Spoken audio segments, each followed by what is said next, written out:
Hallelujah हालेलुया hallelujah. पिता परमेश्वर प्रभु जी, धन्यवाद देते हैं प्रभु इस अच्छे समय के लिए। एक बार फिर आपने हमारे जीवनों में दिया प्रभु जी, आपके वचन के लिए हम आपका धन्यवाद देते हैं प्रभु।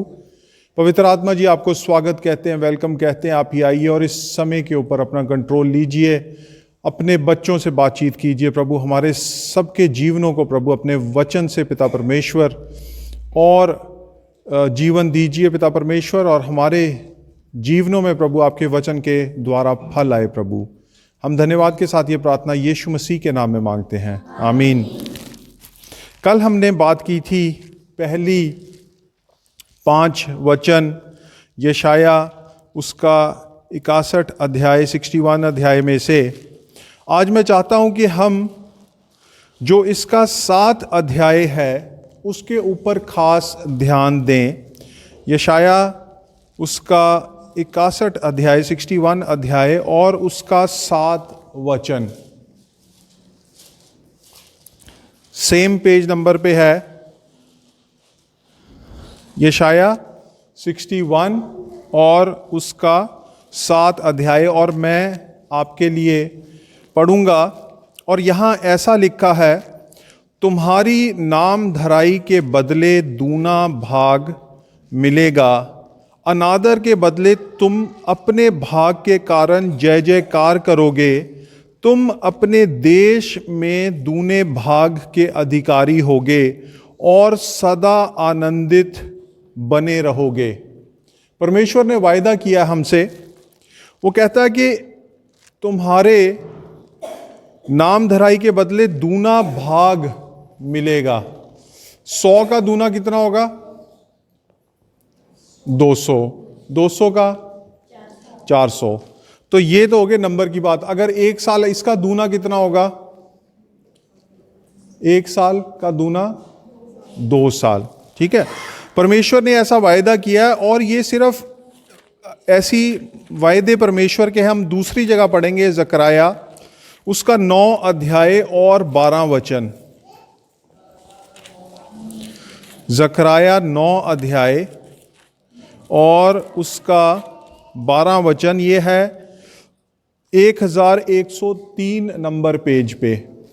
1103 नंबर पेज, ज़करिया 9 अध्याय और उसका 12 वचन। मिल गया सबको?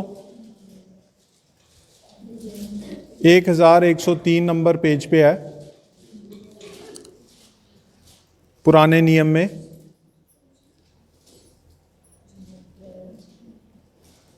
मिल गया? पढ़ूं मैं?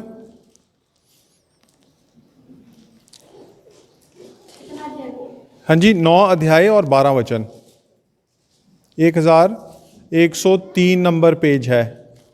और मैं पढ़ता हूं 1103 पेज पे है। हे आशा धरे हुए बंधियों, गढ़ की ओर फिरो। मैं आज ही बताता हूं कि मैं तुमको बदले में दूना सुख दूंगा।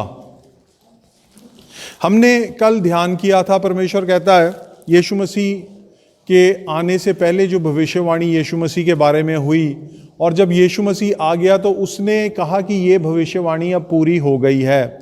तो सबसे पहली बात वो कहता है कि मैं टूटे दिल वालों के लिए आया हूँ, I have come for the broken hearted. और उसके बाद कहता है कि बंदियों को मैं स्वतंत्रता दूंगा, जो कैदी हैं मैं उनको छुड़ाऊंगा। और आज यहाँ पर हम ये बात पढ़ते हैं, वो एक वायदा हमारे साथ करता है, और वो वायदा क्या कहता है कि तुम्हारी नाम धराई के बदले दूना भाग मिलेगा, अनादर के बदले तुम अपने भाग के कारण जय जयकार करोगे। तुम अपने देश में दूने भाग के अधिकारी होगे और सदा आनंदित बने रहोगे। इसका मतलब क्या है? इसका मतलब मैं आपको उदाहरण देके समझाता हूं, एक कहानी सुनाऊंगा। ये कहानी भी बाइबल में से है। एक आदमी था, उसका नाम था आयूब, और आयूब के बारे में लिखा कि बड़ा धर्मी मनुष्य था, परमेश्वर से प्रेम करता था, परमेश्वर के सारे नियमों का वो पालन करना चाहता था और करता भी था। और आयूब के बारे में ऐसा लिखा है कि जब वो ये सब कर रहा था तो धर्मी जीवन जीते जीते वो शैतान की नज़रों में आया और उस समय ऐसा होता था क्योंकि यीशु मसीह ने अपना खून नहीं बहाया था। बाइबल में नए नियम में बताया कि यीशु मसीह जब अपना खून बहा चुका और जो वो स्वर्ग में गया तो अपने साथ अपना खून भी लेके गया, और जब वो अपना खून लेके गया तो स्वर्ग में शैतान की एंट्री अब बंद है, क्योंकि वहां पर यीशु मसीह का लहू है। तभी हम जब प्रार्थना करते हैं अपनी कलीसिया के लिए, जमीदगढ़ कलीसिया के लिए, तो एक एक जन के ऊपर यीशु मसीह का लहू लगाते हैं, क्योंकि जहां यीशु मसीह का लहू है वहां शैतान छू भी नहीं सकता, वहां शैतान की मनाही है। और शैतान इस बात को जानता है और शैतान इस बात पे अमल भी करता है कि जहां यीशु मसीह का लहू है वहां शैतान नहीं जा सकता। और अय्यूब के बारे में ऐसा क्या कहा गया कि उस समय यीशु मसीह का लहू स्वर्ग में नहीं था, तो शैतान वहाँ यीशु मसीह के परमेश्वर के सामने जाया करता था, और वहाँ जाकर अय्यूब की बात हुई और अय्यूब को शैतान के हाथों में थोड़े समय के लिए दिया गया।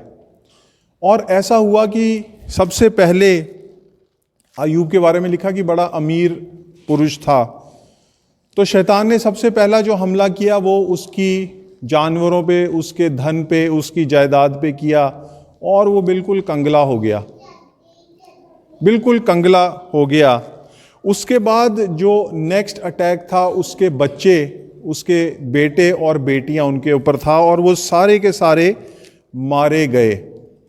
और जो तीसरा अटैक था वो अटैक था अय्यूब के शरीर पर, और बाइबल में ऐसा लिखा है, अगर आप पढ़ना चाहते हैं तो दूसरे अध्याय में पढ़ सकते हैं कि शैतान ने उसके शरीर पर हमला किया और उसके सारे शरीर पर फोड़े हो गए। और उसने क्या किया कि राख में बैठा और एक पत्थर लिया और उस पत्थर से अपने आप को वो खुजाया करता था, इतनी तकलीफ में था वो।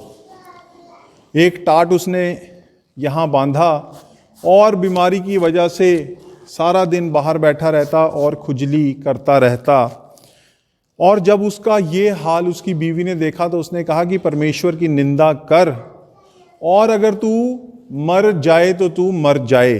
तो बेसिकली इतनी बुरी हालत अपने पति की देखकर, कि बहुत अमीर आदमी था, हर सुख विलास था, और उसके बाद अचानक ऐसे हालत में आ गया, तो पत्नी ने भी उसे उकसाया कि तू आत्महत्या कर ले, परमेश्वर की निंदा कर, तू अपने आप ही मर जाएगा। पर अय्यूब ने उसे कहा कि नहीं, अगर परमेश्वर देता है तो वो ले भी सकता है। और परमेश्वर के साथ अय्यूब चलता रहा, परमेश्वर का उसने साथ नहीं छोड़ा और परमेश्वर के साथ चलता रहा। और अब हम पढ़ेंगे कि इसका एंड रिजल्ट क्या हुआ। हम जाएंगे अय्यूब उसके 42 अध्याय और उसके 10 वचन पे। अय्यूब की किताब उसका 42 अध्याय और उसका 10 वचन। यहाँ पे ऐसा लिखा है, जब अय्यूब ने अपने मित्रों के लिए प्रार्थना की तब यहोवा ने उसका सारा दुख दूर किया, और जितना अय्यूब के पास पहले था उसका दुगना यहोवा ने उसे दे दिया। कितना दे दिया? दुगना, ठीक है। और क्या क्या उसको दे दिया? यहोवा ने 12 वचन से मैं पढ़ रहा हूं, या यहोवा ने अय्यूब के बाद के दिनों में उसके पहले के दिनों से अधिक आशीष दी, और उसके 14,000 भेड़ बकरियां, 6,000 ऊंट, 1,000 जोड़ी बैल और 1,000 गदहियां हो गईं। उसके 7 बेटे और 3 बेटियां भी उत्पन्न हुईं। और उसके बच्चों के बारे में ऐसा लिखा है 14 वचन में, उनमें से उसने जेठी बेटी का नाम यमीमा, दूसरी का कसिया और तीसरी का नाम कहरे हनूपक रखा। उस सारे देश में ऐसी स्त्रियां कहीं नहीं थीं जो अय्यूब की बेटियों के समान सुंदर हों।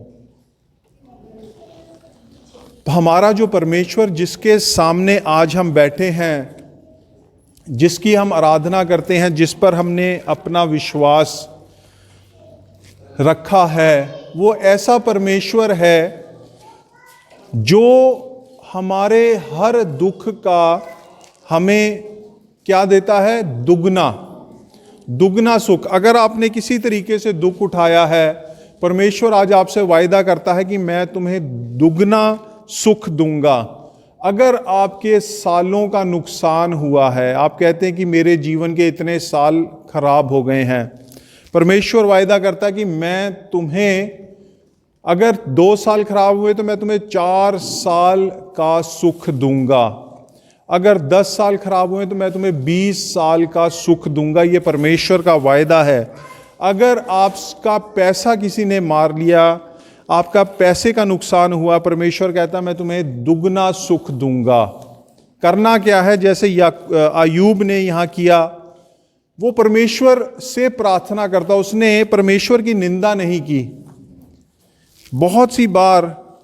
बहुत बार हम जब लोगों की बातें सुनते हैं, लोग आते हैं कुछ देर, और परमेश्वर के वचन में ऐसा लिखा है, जब आप परमेश्वर के पास विश्वास से आते हैं और परमेश्वर ने अगर आपके साथ वायदा किया होता है तो वो परमेश्वर अपने वायदे को पूरा करता है। कंडीशन एक ही होती है कि तुम्हारे विश्वास के अनुसार तुम्हारे लिए हो। जितना आपका विश्वास है उतना परमेश्वर आपके लिए कार्य कर सकता है। कई बार लोग जिस उम्मीद के साथ आते हैं और उनका विश्वास अभी उतना मजबूत नहीं हुआ होता कि उनकी वो रिक्वेस्ट या उनकी प्रार्थना सुनी जाए, तो वो आना छोड़ देते हैं। और अगर उनसे पूछा जाए कि भाई बहन क्या बात हो गई, तो वो ऐसा बताते हैं कि जो हमने दुआ की थी वो पूरी नहीं हुई, इसलिए हम नहीं करना चाहते। या दूसरी बात जो लोग बताते हैं कि हमारे ऊपर क्लेश आया और हमें लगता है कि क्योंकि हम परमेश्वर के पास आए हैं तो इस वजह से हमारे ऊपर ये क्लेश आया है, तो हम परमेश्वर के साथ और चलना नहीं चाहते। परमेश्वर कहता है कोई भी क्लेश आपके जीवन में आया है, अगर आप परमेश्वर के साथ वफादारी दिखाएंगे, अपनी प्रार्थनाएं उसके सामने रखेंगे, तो परमेश्वर आपको दूना उसका फल देगा। एक और मैं आपको बाइबल में से ही कहानी सुनाना चाहता हूँ। कहानी हम जानते हैं, राजा दाऊद के बारे में सबने सुना है। राजा दाऊद ने पाप किया, जिस औरत के साथ पाप किया उसका नाम था बैतशीबा। और जब उसने पाप किया तो उस पाप के द्वारा एक बालक उत्पन्न हुआ, और जो कार्य दाऊद ने किया था उससे परमेश्वर नाराज था, और वो बालक बहुत जैसे ही पैदा हुआ बहुत बीमार हो गया। और दाऊद ने क्या किया? दाऊद परमेश्वर के सामने भूखा प्यासा बैठा और बैठा रहा। और कब तक बैठा रहा? जब तक उसको पता ना चल गया कि मेरा बेटा मर गया है। दाऊद ने क्या किया? क्या उसने परमेश्वर की निंदा की? क्या उसने परमेश्वर के ऊपर अपना विश्वास छोड़ दिया? नहीं। बाइबल में लिखा वो उठा, उसने अपना मुंह हाथ धोया और उसने परमेश्वर की सिताइश की, उसकी आराधना की। परमेश्वर ने समय पर उसको एक और बेटा दिया, और उस बेटे का नाम था सुलेमान। और सुलेमान के बारे में ऐसा लिखा है कि वो इस दुनिया का सबसे समझदार और सबसे अमीर राजा था। परमेश्वर आपसे वायदा करता है, कुछ भी आपका दुख है, जो भी क्लेश से आप गुजरे हैं, जो भी आपने नुकसान उठाया है, अगर आप परमेश्वर के साथ बने रहेंगे, परमेश्वर आपको दूना सुख देगा। इस जीवन में क्लेश होंगे कि नहीं होंगे? होंगे। क्यों होंगे?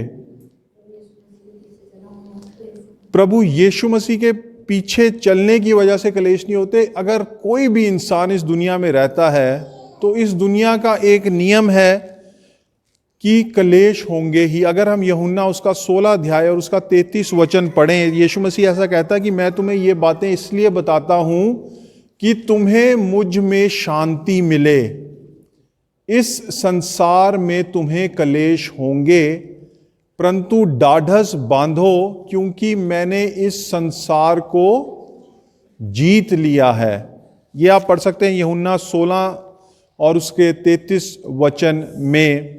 तो इस जीवन में जब हम रहते हैं तो कलेश तो होते ही हैं और कलेश होंगे ही, पर अगर हम अपने यीशु मसीह के साथ बने रहेंगे, उसके साथ चलते रहेंगे, तो उसका ये वायदा है कि वो हमें दूना सुख देगा। इस बात को याद रखना और आपकी प्रार्थनाएं भी इसी वचन के अनुसार होनी चाहिए। प्रभु, ऐसा हुआ है, ये हम अपना नुकसान, अपना कलेश, अपनी परेशानी तेरे सामने रखते हैं और विश्वास करते हैं तेरे वचन के अनुसार कि तू हमें दुगना सुख देगा। ये वचन हमने कितनी जगह पढ़ा आज?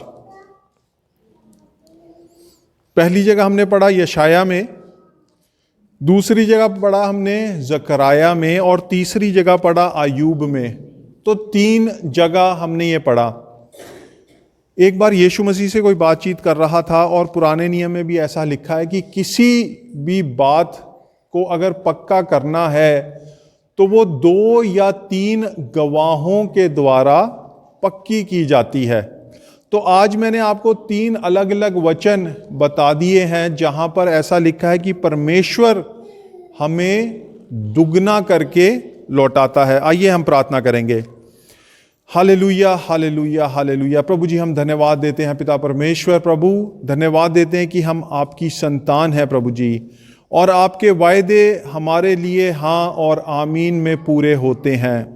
पिता परमेश्वर, धन्यवाद देते हैं प्रभु जी आपके इस वचन के लिए, जहां आज हमने सीखा प्रभु कि आप हमें दूना करके लौटाने वाले हैं। प्रभु जी, हम जानते हैं प्रभु जी कि आप हमारे प्रति वफादार हैं प्रभु जी, और बाइबल में ऐसा लिखा प्रभु जी कि आसमान और पृथ्वी टल जाएंगे, प्रभु आपके वचन का एक भी बिंदु ना टलेगा। हम धन्यवाद देते हैं प्रभु जी। धन्यवाद आपके वचन के लिए। आप अपने वचन को हमारे जीवनों में पूरा कीजिए प्रभु। धन्यवाद के साथ ये दुआ हम यीशु मसीह के नाम में मांगते हैं, आमीन।